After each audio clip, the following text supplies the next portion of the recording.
لوگوں سے عزتیں تلاش کرتے ہو تو وہ کیا تمہیں عزت دیں گے؟ وہ تو کل اچھا کہتے ہیں، پرسوں برا کہنے لگ جاتے ہیں۔ لوگوں کے سامنے گڈ بک میں آنا چاہو گے تو وہ تو سویرے تمہارے بارے میں کچھ کہیں گے، شام کچھ اور کہیں گے۔ اپنی روحانی زندگی آباد کریں، اپنے مسلح کو وقت دیں، اور دنیا سے چھپ کر اس موبائل کو بند کر کے اور اپنے آپ سے بھی چھپ کے اور تنہا ہو کے چھپا کے سارا کچھ اپنے آنسو اپنے رب کی بارگاہ میں پیش کریں، اس کے حضور حاضری دیں۔ سنو نا ترمذی کی حدیث، اور اسے یاد رکھنا، نبی پاک علیہ السلام نے فرمایا اپنے دکھ لوگوں کے سامنے نہ بیان کرنا، سیٹھوں نوابوں کو نہ بتاتے پھرنا، دنیا داروں کے سامنے جا کے نہ رونا کہ میں تکلیف میں ہوں۔ فرمایا اگر دنیا داروں کو دکھ بتاؤ گے رب تمہیں کبھی غنی نہیں کرے گا۔ اور لوگ ہیں کہ الٹا مذاق اڑائیں گے آپ کی، جس سے بڑی پکی یاری ہے نا، پکی، وہ تب تک پکی ہے جب تک آپ نے 50,000 مانگا نہیں، اور جس وقت آپ نے کہہ دیا کہ میں مجبور ہوں میری مدد کر، تو پھر ختم ہو گئی دوستی۔ لوگوں کے تعلقات آپ کے ساتھ تب تک ہیں جب تک آپ ان سے کوئی ضرورت وابستہ نہیں کرتے۔ کریم محبوب فرمانے لگے بندوں کے سامنے دکھ نہ بیان کرنا، اللہ تجھے کبھی غنی نہیں کرے گا۔ تو اپنے دکھ اپنے رب کو بتا، تو دعائیں مانگ، تو اس کی بارگاہ میں حاضر ہو، تو اس کے حضور عرض کر۔ فرمایا اپنے دکھ اپنے رب کو بتا، وہ جلدی کرے یا دیر سے کرے تجھے ساری دنیا سے بے نیاز کر دے گا، تجھے کسی کا محتاج نہیں رہنے دے گا۔ اپنے مسلح کو، اپنی دعاؤں، ایک بزرگ فرماتے ہیں میں نے دعا مانگنے کا طریقہ اپنی بیوی سے سیکھا، دعا مانگنے کا طریقہ اپنی، سیکھنے والے تو اپنے بچوں سے بھی سیکھ لیتے ہیں، سیکھنے والے تو ہر ایک سے سیکھتے ہیں۔ وہ کہتے ہیں میں نے دعا مانگنے کا سلیقہ اپنی بیوی سے سیکھا ہے۔ حضرت وہ کس طرح؟ فرمانے لگے میری بیوی نے نا مجھے کوئی کام بتایا، کچھ پیسوں کی ضرورت کے لیے کہا، تو میں نے اسے کہا کہ بھئی ابھی میرے پاس نہیں ہے، کچھ دنوں میں آتے ہیں تو میں دے دوں گا۔ عورتوں کی عادت ہوتی ہے وہ بار بار یاد کراتی ہیں، 2-4 دنوں کے بعد پھر اس نے کہا حضرت وہ میں نے کہا تھا کچھ پیسے، میں نے اسے کہا کہ ابھی میرے پاس نہیں ہے، کچھ دنوں میں ملتے ہیں تو میں تمہیں دے دوں گا۔ اس نے کچھ دنوں کے بعد پھر کہا حضور وہ میں نے کچھ پیسے کہے تھے۔ فرماتے میں نے ڈانٹ دیا، میں نے کہا کہ کیا تو روز مجھے شرمندہ کرتی ہے، کہا نا میرے پاس نہیں ہے، ہوں گے تو دے دوں گا، تو روز یاد کراتی ہے۔ فرماتے ہیں اس نے پہلے تو میری ڈانٹ کو سہا، پھر میرے سخت جملوں نے اس کی آنکھوں میں آنسو پیدا کر دیے، پھر اس نے اپنے آنچل میں اپنے اس دکھ کو سمیٹا، اور پھر اس نے ایک جملہ کہا تو میں رو پڑا، اور مجھے اپنے رب سے مانگنے کا طریقہ آ گیا۔ مجھے کہنے لگی حضرت جی آپ نے ڈانٹ دیا، میں نے سہ لیا، پر آپ ہی میرے شوہر ہیں، بتائیں نا آپ سے نہ کہوں تو میں کس سے جا کے کہوں۔ فرماتے ہیں میں رو پڑا، اور میں کھل کے رویا، اور میں تڑپ کے رویا، اور پھر میری سسکیاں بند گئیں۔ تو مجھے کہنے لگی آپ کو کیا ہوا؟ میں نے کہا مجھے بھی دعا مانگنی آ گئی ہے، جب میں اسے کہوں گا نا اللہ تو ہی میرا رب ہے، میں تجھ سے نہ کہوں تو میں کس سے جا کے کہوں؟ میں کیوں کسی بندے سے سوال کروں؟ میں کیوں کسی دنیا دار سے کہوں؟ میں تیرے بندوں کا، نیک بندوں کا وسیلہ لے کے، تیرے محبوب کی غلامی لے کے تیری بارگاہ میں آیا، تجھ سے نہ مانگوں تو کس سے مانگوں؟ سمجھ آ گئی ہے؟ جب میں اس رنگ میں مانگوں گا تو پھر رب میرے اوپر بڑا ہی فضل فرمائے گا، وہ میرے اوپر بڑی رحمت کرے گا، وہ میرے لیے آسانیاں کرے گا۔ عزیز دوستو، ہم اس طرح کرنے لگ گئے ہیں کہ ہم نے نا اپنے تعلقات پر اعتماد کرنا شروع کر دیا ہے۔ میرے تعلقات بہت ہیں، ہم نے اپنی دولت پر اعتماد کرنا شروع کر دیا ہے، میرے پاس دولت بہت ہے۔ ہم نے اپنے علم پر، اپنی شہرت پر اعتماد کرنا شروع کر دیا ہے کہ میرے پاس فلاں چیز بہت ہے۔ یاد رکھنا جب بے نیاز اپنی صفت بے نیازی دکھاتا ہے تو بڑی بڑی دولتوں والے مجبور نظر آتے ہیں۔ بھائیو جب انسان کا رشتہ اپنے مالک کے ساتھ ہوتا ہے پھر تو غم بھی کچھ نہیں کہتے، پریشانیاں بھی کچھ نہیں کہتی، پھر تو زندگی صبر والی، پھر تو زندگی توکل والی، پھر تو زندگی بھروسے والی، پھر انسان اپنے آپ کو رسوا نہیں کرتا، دنیا داروں سے امیدیں اس کی ختم ہو جاتی، امیدیں اللہ رسول سے لگا لیتا ہے، مضبوط ہو جاتا ہے، مضبوط، طاقتور ہو جاتا ہے، خوددار ہو جاتا ہے، باوقار باعزت ہو جاتا ہے۔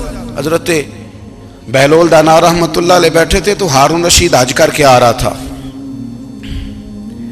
تو رستے میں حضرت شیخ سے ملاقات ہو گئی تو السلام علیکم کے بعد کہنے لگا حضور کوئی حکم ہو تو بتائیے گا. تو حضرت بہلول دانا فرمانے لگے تیرا رب کون ہے؟ اس نے کہا اللہ. تو فرمایا میرا کون ہے؟ کہا اللہ. فرمانے لگے تو بڑا ہی بیوقوف ہے، کیا تو یہ سمجھتا ہے کہ رب ہارون رشید کو تو دے گا اور بہلول دانا کو بھول جائے گا؟ تیرا بھی وہی رب ہے، میرا بھی وہی رب ہے. اس نے اگر تجھے دے کے آزمایا ہے تو ہو سکتا ہے مجھے نہ دے کے آزما رہا ہو. جب اس کی حکمت کے تقاضے ہوں گے تو عطا کرے گا اور دے گا. تو جا اپنا کام کر. بھائی اپنی روحانی زندگی، اپنی عبادات، اپنے وظائف، اپنے روزمرہ کے معاملات، اپنی دعائیں، اپنا استغفار. دیکھو کوئی مشکل کام تو نہیں 2 رکوع ہیں سورہ واقعہ کی اگر رات کو پڑھ لی جائے تو. میں کس طرح یہ بات بیان کروں کہ تعویذ بانٹنا آسان ہے اور وظیفہ بتانا مشکل ہے. سارا دن تعویذ بانٹیں تو لوگ لینے کو تیار ہیں، اور اگر آپ وظیفہ بتائیں تو کہتے ہیں تو مشکل کام ہے. او خدا کے بندے، اگر آپ کا تعلق قرآن پاک کے ساتھ مضبوط ہو، قرآن پاک کے ساتھ اگر آپ کا رشتہ ہو، لوگ سفارشیں ڈھونڈتے ہیں نا دنیا میں، کوئی تعلق مل جائے تو میرا کام ہو جائے. دنیا میں اتنا مشکل معاملہ ہے، آخرت میں مجھے بتائیے گا کتنا مشکل معاملہ ہوگا. میرے نبی پاک صلی اللہ تعالی علیہ وسلم نے فرمایا جو لوگ سورہ ملک پڑھا کرتے تھے نا، سورہ ملک، یہ سورت ملک قیامت میں ان کی سفارش کرے گی، اور اس طرح کرے گی کہ کہے گی اے اللہ یہاں اس بندے کو جنت میں داخل کر دے یا مجھے قرآن پاک سے علیحدہ کر دے. تو رب فرمائے گا جا اس کا دامن تھام کے اسے جنت تک پہنچایا. آپ بات کو سمجھیں، جب آپ کے تعلقات اپنے معاملات کے ساتھ مضبوط ہوں گے، یہ نبی کریم نے وعدہ کیا ہے کہ تو سورت واقعہ پڑھ تیرے گھر میں فاقہ نہیں آئے گا. حضرت عبداللہ ابن مسعود رضی اللہ تعالیٰ عنہ بیمار تھے تو حضرت عثمان غنی رضی اللہ تعالیٰ عنہ تیمارداری کے لیے تشریف لے گئے اور جا کر کے کہا کہ آپ بڑے بیمار ہیں، آپ کی بیٹیاں زیادہ ہیں، میں چاہتا ہوں کہ خزانے میں سے کچھ مدد کروں. تو سیدنا عبداللہ ابن مسعود رضی اللہ تعالیٰ عنہ اٹھ کے بیٹھ گئے اور کہنے لگے امیر المومنین، اللہ آپ کو میری طرف سے، میری بیٹیوں کی طرف سے بہتر صلہ دے. میری بیٹیوں کو کسی خزانے کی ضرورت نہیں، میں نے انہیں خزانہ دے دیا ہے. کہا جناب آپ نے کون سا خزانہ دیا ہے، میں آپ کے مالی معاملات کو جانتا ہوں. تو فرمانے لگے امیر المومنین، میرے نبی کریم نے فرمایا ہے جو سورت واقعہ پڑھے اسے کبھی فاقہ نہیں آتا. میں نے بیٹیوں کو یاد کرا دی ہے، یہ خزانہ میں نے انہیں دے دیا ہے. وہ سارے والدین سنیں جو بیٹیوں کے لیے پریشان رہتے. حضرت عبداللہ ابن مسعود نصیحت کر رہے ہیں، فرمانے لگے میں نے سورت واقعہ یاد بھی کرا دی ہے، پڑھنے کی عادت بھی ڈال دی ہے. حضور نے فرمایا ہے جو سورت واقعہ پڑھے اسے فاقہ نہیں آتا. کہنے لگے چاند تو اپنی جگہ چھوڑ سکتا ہے، سورج گر سکتا ہے، تارے ٹوٹ سکتے ہیں، پر مدینے والے رسول کی بات غلط نہیں ہو سکتی. حضور نے فرمایا فاقہ نہیں آئے گا تو انشاءاللہ کبھی بھی نہیں آئے گا. کرنے کا کام یہ ہے کہ ہم اپنے معاملات، اپنی عبادات، اپنی دعائیں، کبھی 10 منٹ عادت ہو جائے نا دعا مانگنے کی علیحدہ سے رات کو. حضور نے فرمایا جو فرض نماز کے بعد دعا مانگے اللہ اس کی قبول کر لیتا ہے. نبی پاک صلی اللہ تعالی علیہ وسلم نے فرمایا اللہ مسافر کی دعا قبول فرماتا ہے. حضور نے فرمایا اللہ مظلوم کی دعا قبول فرماتا ہے. حضور نے فرمایا بیمار سے دعا کراؤ اللہ اس کی دعا قبول فرماتا ہے. میرے نبی پاک نے فرمایا ماں باپ جب بھی اولاد کے لیے ہاتھ اٹھائیں، ویسے تے بلے شاہ تو آسمانی اڈ دیا ہی پھڑ دیں، جڑا گھر بیٹھا انہوں بڑھیا ہی نہیں. حضور فرمانے لگے ماں باپ جب بھی اولاد کے لیے دعا فرمائیں اللہ ان کی دعا کو قبول کرتا ہے. آپ اپنا تعلق بنائیں دعا کے ساتھ، عبادت کے ساتھ، مصلی کے ساتھ رشتہ بنائیں، استغفار پڑھیں. صلاح الدین ایوبی صلیبی جنگوں میں تھے، رات کو مسجد اقصیٰ میں نماز پڑھی تو پریشان تھے. ایک بزرگ سے ملاقات ہوئی تو وہ کہنے لگے کہ آپ بڑے پریشان ہیں. کہنے لگے حضور پریشان اس لیے ہوں کہ پہلے ہی مسلمان کمزور ہے، اب میں نے سنا ہے دشمن کا ایک بحری بیڑا وہ جنگی سامان سے بھرا ہوا آ رہا ہے، تو اب ان کے پاس اور تلواریں اور نیزے آ جائیں گے، مسلمانوں کے پاس پہلے ہی وسائل کی کمی ہے، پریشان ہو کس طرح کر کے مقابلہ کریں گے. یہ بات کہتے ہی صلاح الدین ایوبی نے بزرگوں سے کہا حضور آپ بھی دعا کرنا، دعا کی بڑی طاقت ہے. میرے نبی پاک نے فرمایا دعا مومن کا ہتھیار ہے، دعا مومن کا، دعا مومن کا۔ حضور نے فرمایا تقدیر کو سوائے دعا کے کوئی چیز نہیں بدل سکتی، دعا مومن کا ہتھیار ہے، یہ کافر کے پاس کوئی نہیں، یہ ہتھیار ہے مومن کا۔ اللہ کرے آپ کو سمجھ آئے، پھر سنیں، کئی بار کہہ چکا ہوں یہ ہتھیار ہے۔ کافر کے مقابلے میں جو تیرے پاس سب سے بڑا ہتھیار ہے وہ دعا ہے۔ دعائیں کرانی چھوڑ دی، کرنی چھوڑ دی، لینی چھوڑ دی۔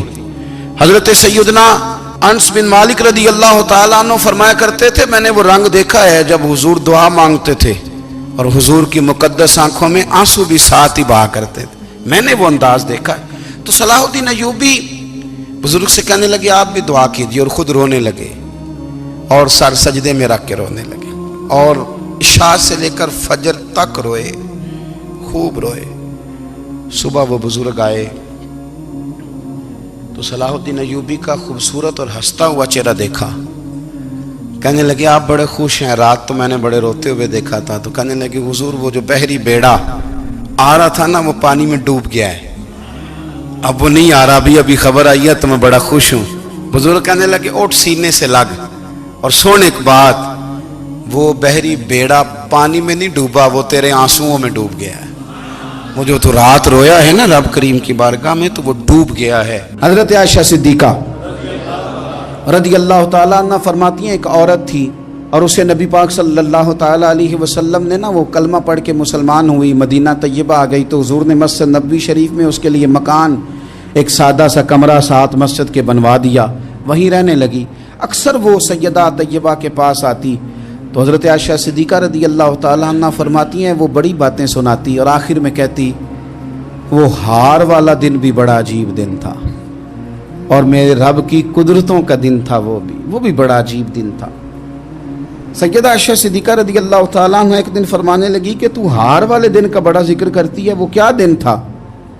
تو خاتون کہنے لگی اماں جی وہ دن تھا جب میرے رب پر بھروسہ اور مضبوط ہو گیا، جس دن میرا اپنے رب پر توکل اور بڑھا، میرے ایمان میں یقین میں اور پختگی آئی۔ کہنے لگی میں ایک گھر کی کنیز تھی، نوکرانی تھی، اس گھر میں ایک بچی تھی جس کے پاس سونے چاندی ہیرے جواہرات کا ہار تھا۔ اس زمانے میں نا چمڑے کے اوپر لوگ ہیرے جواہرات لگاتے تھے، کئی دفعہ سرخ رنگ کے چمڑے پہ لگائے جاتے تھے، وہ بچی پہنتی تھی۔ تو کہتی ہیں وہ بچی کے اس نے اتار کے رکھا یا اس سے گرا وہ ہار تو چیل اسے اٹھا کے لے گئی گوشت سمجھ کے اور میرے سامنے اٹھا کے لے گئی۔ گھر والوں نے مجھ سے پوچھا، یہ بخاری میں موجود ہے، گھر والوں نے پوچھا مجھ سے کہ وہ ہار کہاں ہے تو میں نے کہا چیل اٹھا کے لے گئی۔ گھر میں کچھ چوری ہو جائے تو سب سے پہلا الزام کس پہ لگتا ہے؟ ملازمین پہ۔ کہتے انہوں نے مجھے بڑا مارا، بڑی تکلیف تھی، حتیٰ کہ میری شرمگاہ تک کی تلاشی، میری عزت اتنی خراب کی میں بتا نہیں سکتی۔ میں نے اپنی زندگی میں ایک واقعہ دیکھا، ایک امیر گھر میں چوری ہو گئی، ملازم کو اتنا مارا کہ وہ چارپائی پہ پڑ گیا، پولیس والوں سے اتنی مار پروائی گئی کہ وہ بیچارہ چارپائی پہ پڑ گیا، اور پھر وہ اتنا بیمار ہوا اور کچھ دنوں کے بعد پتہ چل گیا کہ چور تو اپنا بیٹا ہے ان کا، پھر اس کا انتقال ہو گیا۔ اب وہ سیٹھ صاحب اور گھر والے آ کے نا مرنے والے کے کان میں معافیاں مانگ رہے ہیں، کان میں۔ تو میں نے ان سے پھر کہا تھا کہ یہ تو اب چلا گیا ہے، تمہارا زور چلتا تھا نا تو تم نے قانون خریدا اور تم نے اسے جتنا ہو سکا تم نے اسے مار پڑوائی، تمہارے پاس جو عدالتیں تھیں تم نے وہاں کارروائی کی، اب ایک عدالت قیامت کے دن لگے گی۔ یہ کمزور تھا نا، کچھ کر نہیں سکا۔ میرے نبی پاک صلی اللہ علیہ وسلم نے فرمایا سن لو، اگر سینگ والی بکری نے بغیر سینگ والی بکری کو تکلیف دی ہوگی نا تو قیامت کے دن اسے بھی بدلہ دینا پڑے گا کہ تیرے پاس سینگ تھے اور تو نے اسے مارا تھا۔ وہ خاتون عرض کرتی ہے سیدہ عائشہ کی خدمت میں کہ مجھے بڑا مارا، مجھے تکلیف دی، میں کہہ رہی تھی کہ میرے سامنے چیل لے گئی ہے پر وہ نہیں مان رہے تھے، اماں جی انہوں نے مجھے بڑا مارا۔ حضرت عائشہ صدیقہ کہتی ہیں پھر کیا ہوا؟ کہنے لگی اماں جی جب کوئی میرا مددگار نہ رہا، مجھے تکلیف دے رہے تھے، رسوا کر رہے تھے، تو میں نے اپنے رب سے مدد چاہی، میرے رب کی طرف میں نے توجہ کی، میں نے کہا مالک اب تو ہی میرا مددگار ہے،